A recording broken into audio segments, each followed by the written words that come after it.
여러분들 방금 찬양의 은혜 받으셨습니까? 할아버지 할머니들이 한 곳으로 집중을 하던데 눈이 너무 반짝반짝했습니다.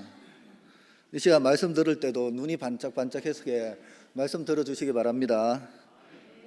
자, 오늘 본문은 하나님의 섭리로 말미암아 야곱에 대한 이삭의 장자 축복이 이루어진 직후 그 사실을 알게 된 이삭과 에서가 매우 난감해하는 장면과 이삭이 에서의 요구에 의해 마지못해 그에 대해서 예언하는 장면과 그리고 에서가 자신의 장자 축복을 야곱에게 빼앗긴 사실로 인하여 심히 애통해하며 복수의 칼날을 가는 장면을 기록해 주고 있습니다. 따라서 본문은 인간들이 빚어낸 허물들이 어떠한 결과를 초래하는지에 대해 잘 보여준다고 하겠습니다. 그렇다면 본문을 통해 우리에게 주시는 하나님의 말씀을 살펴보면 먼저는 성도는 자신의 죄가 드러날 때 두려워하게 된다고 말씀합니다. 사람에게 가장 힘들고 상처가 되는 것은 누군가에게 거절을 당하는 것입니다. 누군가에게 큰 기대를 걸고 있었는데 거절당하게 될 때는 그만큼 더 큰 고통과 절망을 느끼게 된다는 것입니다. 가인과 아벨이 하나님께 제사를 드렸는데 하나님께서 아벨의 제사를 기쁘게 받으셨으나 가인의 제물은 받지 않았습니다. 가인은 하나님께 거절을 당했습니다. 그는 하나님께서 받으실 만한 제사를 드리지 못했기 때문입니다. 하나님께 거절을 당할 때 가인은 자기의 죄와 잘못을 회개했어야 합니다. 그러나 그는 오히려 분노하며 동생을 죽이게 됩니다. 그래서 영원히 저주를 받고 말았습니다. 이러한 일은 오늘 우리에게도 끊임없이 일어나고 있습니다. 우리가 이렇게 나와서 예배를 드린다고 해서 하나님께서 우리의 예배를 무조건 다 받아주시는 것은 아닙니다.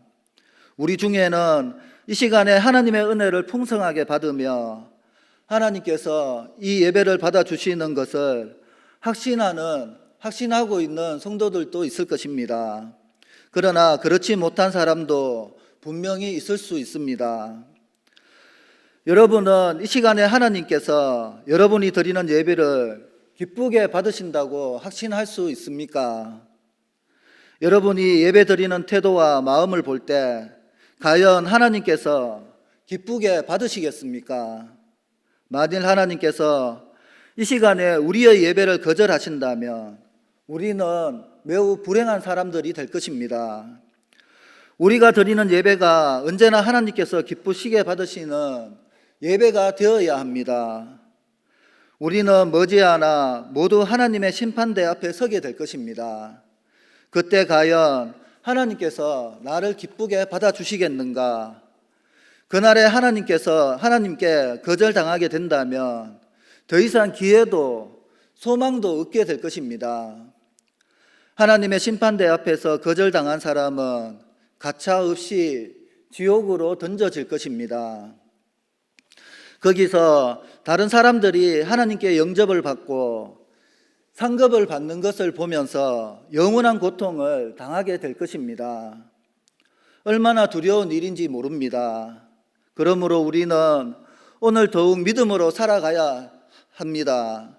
마지막 날에 하나님께 거절당하는 사람이 없기를 바라야 합니다. 오늘 본문에서 우리는 거절당하는 에서를 보게 됩니다. 리브가의 음모에 따라 야곱은 아버지 이삭을 속이고 축복을 가로챘습니다. 그런데 얼마 지나지 않아서 곧 에서가 나타납니다. 30절에 이삭이 야곱에게 축복하기를 마침에 야곱이 그의 아버지 이삭 앞에서 나가자 곧 그의 형 에서가 사냥하여 돌아온지라 하였습니다. 우리는 에서가 아버지의 축복을 받기 위해서 얼마나 열심히 사냥했는지를 짐작할 수 있습니다. 에서는 서둘러 아버지가 좋아하는 별미를 만들어 아버지에게 가져갔습니다. 31절에 그가 별미를 만들어 아버지에게로 가지고 가서 이르되 아버지여 일어나서 아들이 사냥한 고기를 잡수시고 마음껏 내게 축복하소서 하고 있습니다. 이때 이삭이 얼마나 놀랐겠습니까? 그는 분명 방금 전에 에서에게 모든 축복을 했습니다. 좀 미심쩍은 부분이 없는 것은 아니었지만 나름대로 철저하게 확인도 했습니다. 손도 만져보고 냄새도 맡아보았던 것입니다. 그는 분명히 에서였습니다. 그런데 또 다른 에서가 들어와서 음식을 먹고 축복을 해달라는 것입니다. 오늘 본문은 이때 이삭이 심히 크게 떨었다고 말씀하고 있습니다. 33절에 보면 이삭이 심히 크게 떨며 이르되 그러면 사냥한 고기를 내게 가져온 자가 누구냐? 내가 오기 전에 내가 다 먹고 그를 위하여 축복하였은즉 그가 반드시 복을 받을 것이라고 말하고 있습니다. 그런데 왜 이삭이 이렇게 심히 크게 떨었습니까? 야곱에게 속은 것 때문입니까? 그렇지 않습니다. 그것은 창세기 25장 33절에 큰 자가 어린 자를 섬기리라는 하나님의 뜻을 거스려 자신의 뜻대로 에서를 축복하려다가 하나님의 섭리로 말미암아 야곱이 장자의 축복을 받은 사실을 알고 자신의 잘못을 깨달았기 때문입니다. 여기서 보는 바와 같이 죄인은 자신의 잘못을 깨닫기 전에는 아무 두려움이 없다가도 자기 죄를 깨닫게 되면 두려워하게 된다고 말씀합니다. 그것은 죄는 반드시 그 대가를 지불하게 된다는 사실을 알고 있기 때문입니다. 사람들이 범죄했을 때 그것이 죄인 줄 알면 두려워하지 않겠습니까? 왜 그렇습니까? 그 죄에 대한 처벌이 두렵기 때문입니다. 마찬가지로 사람들은 하나님 앞에서도 자신의 죄인됨을 깨닫게 될 때 두렵게 됩니다. 그것은 하나님은 공의로우셔서 죄를 용납하지 않은 분임과 그러한 공의로운 하나님이 내리실 죄에 대한 형벌이 너무나 무겁고 중함을 알기 때문입니다. 그러나 사람이 자신이 죄인임을 깨닫고 두려워하는 것은 결코 비겁하거나 수치스러운 것이 아니라고 말씀합니다. 왜냐하면 죄를 깨닫고 두려워할 때 비로소 하나님 앞에 자기 죄를 고백하고 용서를 구함으로 사죄의 은혜를 입을 수 있기 때문입니다. 오히려 그 마음이 강박하여 하나님 앞에서 교만히 행하며 회개하지 않음으로써 하나님께 사죄의 은혜를 입지 못하는 자가 불쌍한 자라고 말씀하고 있는 것입니다. 왜 그렇습니까? 사죄의 은혜를 입지 못하는 자는 심판을 받을 뿐만 아니라 최후 심판 때에 거의 모든 죄가 만천하에 드러나 수치를 당하게 될 것이기 때문입니다. 그러한 의미에서 우리가 우리의 죄를 깨닫고 회개할 수 있었던 것은 하나님의 크신 은혜라 아니할 수가 없습니다. 정녕 우리는 우리 안에 내주하셔서 시시때때로 우리의 죄를 생각나게 하시고 회개하게 하시는 성령 하나님의 사역에 감사를 드려야 할 것입니다. 우리가 살펴본 대로 이삭이 아들에게 축복하는 일은 너무나 중대한 일이었습니다. 그런데 이삭은 아들을 축복하는 데 있어서 하나님의 뜻을 거역하고 자기 뜻을 고집했습니다. 이삭은 이렇게 자기 뜻대로 자기가 좋아하는 아들 에서에게 축복했습니다. 그런데 알고 보니 완전히 속았던 것입니다. 속아서 에서가 아니라 야곱에게 축복한 것이었습니다. 그런데 하나님께서는 이삭이 이렇게 속는 것을 보시고도 가만히 내버려 두셨습니다. 하나님께서는 그렇게 내버려 두심으로 하나님의 뜻을 거역하는 이삭을 막으려고 하셨던 것입니다. 더 나아가서 이것은 하나님께서 거역하는 이삭을 기뻐하지 않으셨다는 것입니다. 이 사실을 깨닫게 되자 이삭은 심히 크게 두려워했던 것입니다. 이때 이삭이 어떻게 했습니까? 속은 것을 알았지만 이삭은 야곱에게 축복한 것을 취소하지 않았습니다. 이삭은 모든 일이 하나님께서 처음 작정하시고 계획하신 대로 된 것을 알았던 것입니다. 비록 처음엔 하나님의 뜻을 거역하는 결정적인 실수를 했지만 하나님께서 자기를 막으시고 결국 하나님 뜻대로 이루신 것을 알았을 때에는 거기에 순종을 했다는 것입니다. 그래서 이삭은 그래도 믿음의 사람이었다고 평가되고 있습니다. 우리들도 마찬가지입니다. 우리가 하나님 앞에 믿음의 삶을 살 때 우리도 이삭처럼 실수하며 살 수 있습니다. 그렇지만 이삭이 그러했듯 우리가 실수하며 살 때 하나님께서 말씀을 통해 우리에게 깨닫게 하실 때 우리도 뒤돌아보지 않고 말씀 앞에 철저히 돌이켜 순종하는 삶을 살아야 할 것입니다. 그래야 할 때 하나님은 우리에게 그래도 믿음의 사람 누구라고 불러주실 것입니다. 여러분, 말씀 앞에 죄가 드러날 때 두려워만 하지 말고 즉시 돌이켜 순종함으로써 하나님의 은총을 받아 누리는 우리 모두가 되시기를 축원을 드립니다. 두 번째는 성도는 회개의 기회를 놓치지 말아야 합니다. 하나님께서 우리를 막으실 때 이러한 일은 오늘 우리에게도 일어납니다. 우리도 이삭처럼 심히 크게 두려워하게 될 때가 있다는 것입니다. 우리는 자기 나름대로 신앙생활을 잘하고 있다고 생각하면서도 하나님의 뜻을 거역하고 자기 뜻대로 고집할 때가 너무나 많습니다. 그러다가 우리에게 갑자기 큰 어려움이 닥쳐오게 됩니다. 갑자기 자녀에게 병이 나서 큰 고통을 당하게 되기도 하고 사업에 심각한 어려움이 찾아오기도 하며 교통사고가 나기도 하고 도둑이 들어서 기중품을 털어가기도 합니다. 이런 일들은 평소에도 우리에게 일어나는 일들입니다.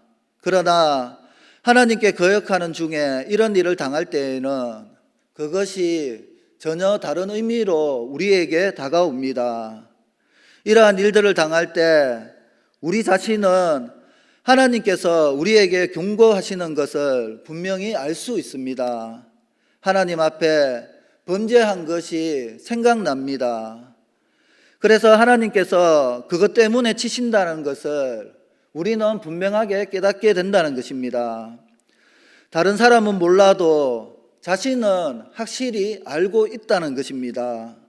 그럴 때 우리 마음에는 심히 큰 두려움이 찾아오게 됩니다. 아, 하나님께서 나를 치시는 것이구나. 여기 계신 분들 중에 이러한 경험을 해보지 않은 분들은 거의 없을 것입니다. 이럴 때 우리는 어떻게 해야 합니까?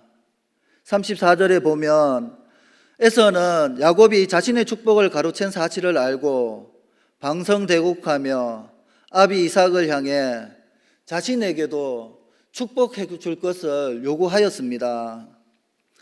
그러나 이미 때는 지나가고 말았습니다. 이삭은 에서에게 더 이상 축복할 만한 것이 없었습니다. 결국 이삭의 맏아들에게서는 축복 대신 저주에 가까운 예언을 들었을 뿐입니다. 이것은 회개의 기회를 놓친 자의 결국이 무엇인지를 우리에게 잘 보여주고 있습니다. 사실 에서는 장자의 명분을 소홀히 여기고 그것을 팥죽 한 그릇에 판 이후에도 충분한 회개의 기회가 있었습니다. 그러나 에서는 결코 회개하지 않았습니다. 끝까지 자기의 고집을 피웠습니다. 아니, 그는 오히려 또 이방 여인들과 결혼하는 등 더욱더 하나님의 뜻과 그 거리가 먼 삶을 살게 되었습니다. 그러면서도 그는 장자의 축복이 마땅히 맏아들인 자신에게 돌아올 것이라고 생각했습니다.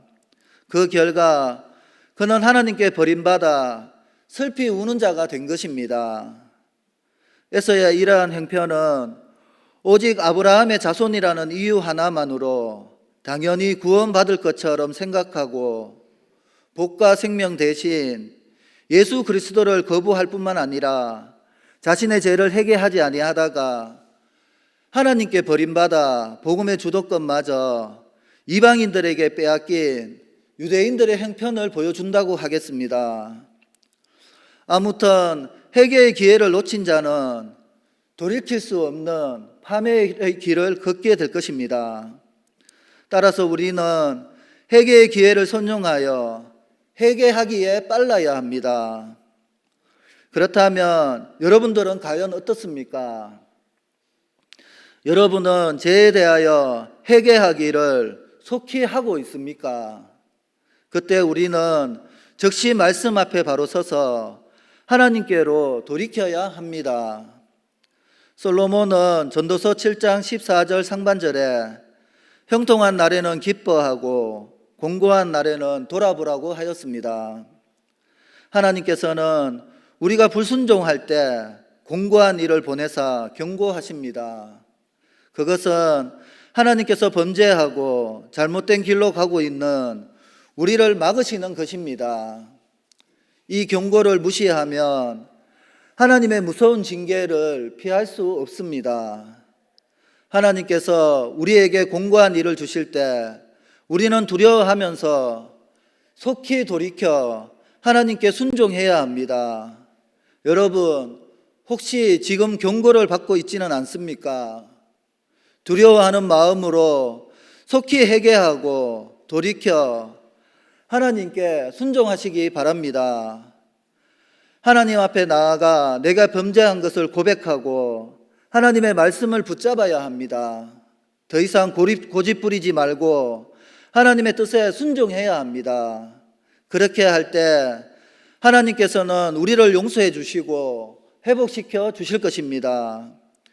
그러므로 우리는 에서와 같이 회개의 기회를 놓치는 어리석은 자가 되지 말고 말씀을 통해 깨닫게 될 때 즉시 회개하고 돌이킴으로 하나님의 영광을 나타내며 살아가는 우리 모두가 되시기를 축원을 드립니다.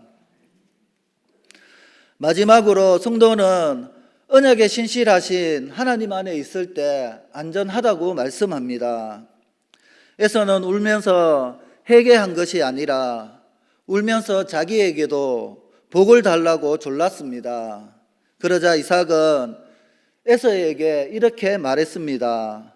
39절 40절에 그 아버지 이삭이 그에게 대답하여 이르되 너의 주소는 땅의 기름짐에서 멀고 내리는 하늘 이슬에서 멀 것이며 너는 칼을 믿고 생활하겠고 내 아우를 섬길 것이며 내가 매임을 벗을 때에는 그 멍에를 내 목에서 떨쳐버리라 하였습니다. 이것은 축복이 아니고 저주였습니다. 이삭이 야곱에게 주었던 축복은 다른 사람에게도 줄 수 있는 것이 아니었습니다. 그것은 단 한 명밖에 받을 수 없는 축복이었습니다. 그러면 에서는 처음부터 이렇게 축복을 받지 못하고 저주를 받을 수밖에 없는 사람이었습니까? 성경은 그렇지 않다고 말씀합니다. 그가 하나님의 뜻에 순종했다면 하나님의 은혜를 받을 수 있었을 것입니다. 이삭이 에서에게 한 말을 자세히 보면 이것이 꼭 저주만은 아님을 알 수 있습니다. 오히려 그 저주 속에서는 에서가 복을 받는 길이 들어 있습니다. 그가 복을 받는 길은 바로 아우를 섬기는 일이었습니다. 하나님께서 동생 야곱을 택하신 것을 인정하는 것이었습니다. 다시 말해서 에서는 야곱을 통해서만 복을 받을 수 있게 되어 있었습니다. 그러나 그는 하나님께서 야곱에게 주시기로 작정하신 축복이 자기의 것이라고 끝까지 주장하였습니다. 하나님의 뜻을 거역한 것입니다. 그래서 그는 하나님께 버림을 받았습니다.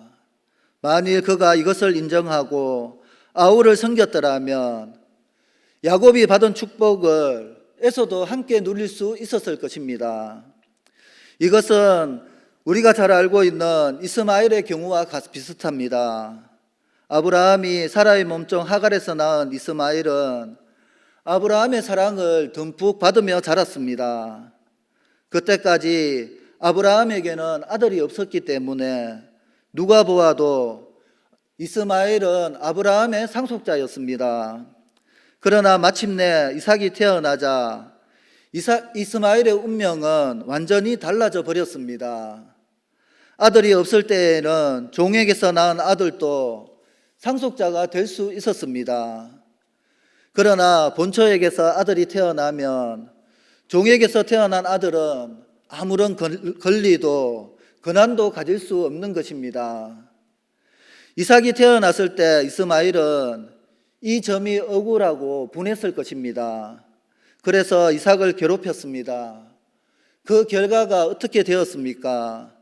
이스마엘은 자기 어머니 하갈과 함께 아브라함의 집에서 쫓겨나고 말았습니다. 만일 이스마엘이 이삭을 인정하고 귀하게 여기며 사랑했더라면 함께 축복을 받을 수 있었을 것입니다. 그러나 이스마엘은 하나님의 뜻을 인정하지 않았습니다. 그리고 하나님의 구원과 축복에서 떨어져 나갔습니다. 에서도 마찬가지였습니다. 만일 에서가 기꺼이 멍에를 맺더라면 그의 운명은 달라졌을 것입니다. 그러나 에서의 생애는 억지로 멍에를 매다가 결국은 그것을 떨쳐버리는 생애였습니다. 이것은 큰 불행이었습니다. 오늘날에도 억지로 신앙생활하는 성도들이 많이 있습니다. 그런 사람들은 예배에 나올 때도 감사함과 사모함으로 나오지 않고 억지로 나오게 됩니다.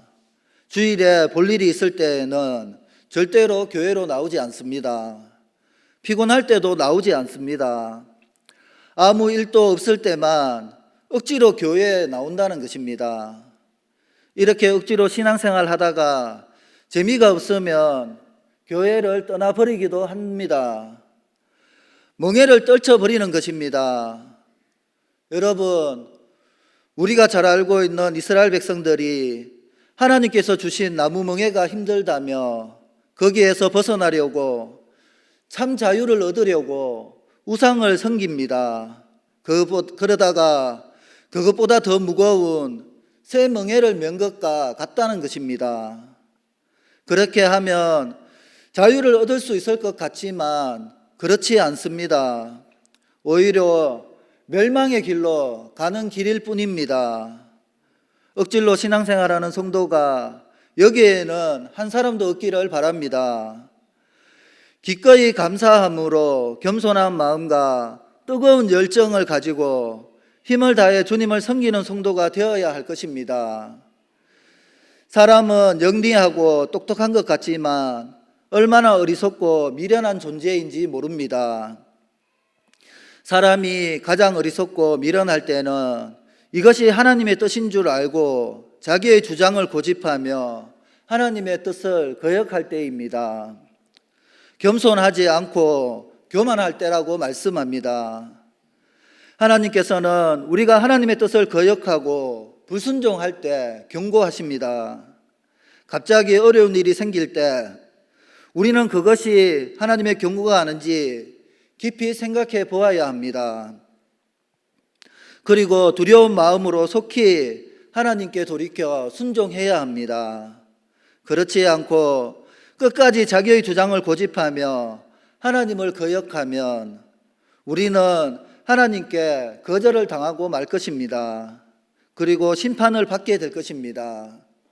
우리가 하나님께 거절을 당하는 것보다 더 두렵고 무서운 일은 없습니다. 마지막 날에 하나님께 거절당하는 사람에게는 아무 소용이 없습니다. 영원한 멸망에 던져질 것이기 때문입니다. 그렇게 오늘 우리는 언약에 신실하신 하나님의 말씀 앞에 바로 서야 합니다. 그리고 변하지 않고 그 말씀하신 대로 역사하시는, 우리를 인도하시는 하나님을 의지해야 합니다. 그리할 때 우리는 안전할 수 있으며 하나님 앞에 온전히 순종하는 성도가 될 수 있습니다. 신앙생활을 하되 겸손한 마음과 하나님을 향한 뜨거운 마음으로 하시기 바랍니다. 여러분들, 어제 노회에서 경동주교연합 찬양대회 쓰기대회가 있었지 않습니까? 그래서 제가 거기 이렇게 갔다 오면서 이렇게 느꼈던 게 뭐냐 하면은 저희 예솔이가 이번에 유전연부 이렇게 암송대회를 나갔었거든요. 근데 그걸 한 달 전부터 준비를 하는데 이렇게 이제 그거를 이제 이렇게 암송시키고 이렇게 이래 엄마가 할 건데 하는데 둘이 한 달 동안 싸우더라고요. 한 사람은 외워야 된다. 한 사람은 하기 싫다. 못 하겠다. 그러면서 예솔이가 이번에 포기라는 걸 배웠습니다. 그래서 자기는 포기한다고 그러더라고요. 그래서 제가 예솔아, 우리 집에는 배추 셀 때만 포기가 있다라고 그러면서 포기하면 안 된다고 이야기를 했거든요. 그러면서 엄마가 하는 말이 이렇게 이야기를 하더라고요. 네가 이렇게 힘들고 어렵더라도 이렇게 하는 거 그대로 따라하면서 열심히 하면 그것을 마치고 엄마한테 고마워할 때가 있을 것이다 라고 이야기를 하더라고요. 그러면서도 그 하기 전날까지 싸우면서 외웠어요. 그래서 서기대회 나가서 오늘 여러분들이 보셨듯이 2등을 했습니다. 그러면서 근데 중요한 거는 이거였습니다. 차를 타고 오는데 예솔이가 엄마한테 하는 말이 엄마 고마워라고 이야기를 하더라고요. 제가 그것을 보면서 우리도 하나님 앞에 고마워할 때가 올 것입니다. 언젠가는 주님 앞에 갔을 때 예수님 고맙습니다.